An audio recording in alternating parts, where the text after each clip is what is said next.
নিজে ভালো করে নাচতে জানে না, দোষ পড়ে উঠানের, উঠান নাকি বাঁকা, এটা কোনো কথা?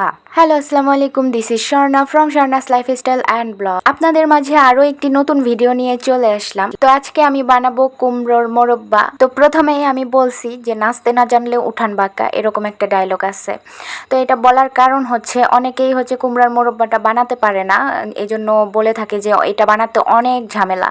তো ভাই, আপনারা যারা বানাতে পারেন না তারা এরকম কথা বলবেন না। কুমড়োর মোরব্বা বানান অনেক সহজ, এটা যারা বানাতে পারে কেবলমাত্র তারাই জানে। তো দেখেন, আমি কুমড়োগুলোকে একদম কাঁটা চামচ দিয়ে কাঁচায়া লবণ পানিতে ভিজাইয়া দিছি। এটা সারাদিন রাখার পরে তারপরে হচ্ছে গিয়ে চুলায় দেওয়া হবে। তো আমার ব্যাড লাগ যে আমি পুরাটা ভিডিও করতে পারিনি, কারণ তখন আমার আব্বু কল দিছিল আমার ফোনে। তো অর্ধেকটা ভিডিও তো আমি দেখাই দিলাম কিভাবে করতে হবে। এরপর হচ্ছে সারাদিন রেখে ওটাকে যতটুকু পরিমাণে মিষ্টি খাবেন আপনারা অতটুকু পরিমাণে চিনি আর একটু পানি দিয়ে বলক আসার সাথে সাথে একটু এক এলাচি আর দারচিনি দিয়ে কুমড়াটা দিয়ে তারপরে হচ্ছে একদম শুকনা শুকনা করে নামিয়ে নিলেই তৈরি হয়ে যায় কুমড়ার মুরব্বা।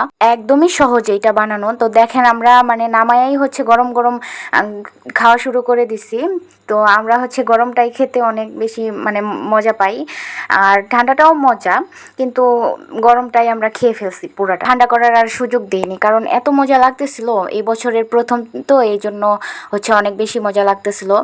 তো এর নেক্সট টাইম আবার বানাবো, তখন আপনাদের সাথে আবার শেয়ার করব।